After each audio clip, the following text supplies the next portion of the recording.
బాబాయ్ దా సిట్టింగ్ వేద్దాం.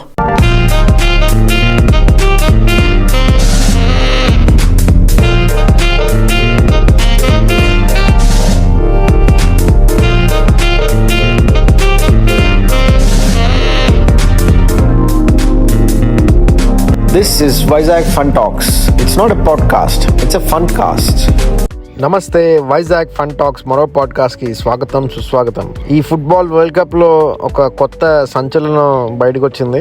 అర్జెంటీనా మ్యాచ్తో ఒక టఫ్ ఫైట్ ఇచ్చి కేవో వర్డే అనే ఒక చిన్న కంట్రీ అందరి నోట పడింది. ఫుట్బాల్ వరల్డ్ కప్లో పాల్గొన్న అతి స్మాలెస్ట్ కంట్రీస్లో ఇది సెకండ్ స్మాలెస్ట్ కంట్రీ అంట. ల్యాండ్ ఏరియా అయితే 4000 స్క్వేర్ కిలోమీటర్, పాపులేషన్ అయితే 5.25 lakhs. అంటే ఒక బాంబేలో 2 గల్లీల్లో ఉంటారు అంత పాపులేషన్. వాళ్ళు ఎంత బాగా ఫుట్బాల్ ఆడడం వల్ల ఎస్పెషల్లీ ఇండియన్స్ అందరూ ఆశ్చర్యపోతున్నారు, ఎలా ఆడుతున్నారు, మేము ఎంతమంది ఉన్నాం, ఏం ఆడలేకపోతున్నాం అని. అందుకని చూశాను అసలు వీళ్ళు ప్లేయర్స్ ఎక్కడ ఆడుతున్నారని. వీళ్ళు ప్లేయర్స్ యాక్చువల్గా పోర్చుగల్, టర్కీ, రష్యా, అమెరికాస్ లో బాగా ఎక్కువ ఫుట్బాల్ క్లబ్స్ లో ఆడుతున్నారంట.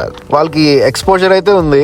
మన ఇండియన్స్ కి ఇక్కడిక్కడ ఆడతాం, ఏషియాలో ఇంగ్లీష్ ప్రీమియర్ లీగ్ లేకపోతే పెద్ద పెద్ద కంట్రీస్ లో క్లబ్స్ లో ఆడడం. అందుకు ఎక్స్పోజర్ లేక మెయిన్ ఆ టెక్నికల్ స్కిల్స్ అవి రావట్లేదు. ఇప్పుడు క్రికెట్ తో పోలిస్తే ఇప్పుడు ఫర్ ఎగ్జాంపుల్ అమెరికా పెద్ద కంట్రీ, చైనా పెద్ద కంట్రీ, వాళ్ళు ఏమి క్రికెట్ ఆడలేరు కదా. అంటే ఇక్కడ ఆ ఎకో సిస్టమ్ దగ్గరలో ఇప్పుడు బంగ్లాదేశ్ వాళ్ళు, శ్రీలంక వాళ్ళు బాగా ఆడతారు అమెరికన్స్ కన్నా. సో ఆ ఎకో సిస్టమ్ దగ్గర ఎవరు బాగుంటే వాళ్ళు ఆడతారు. సో అదే లాజిక్.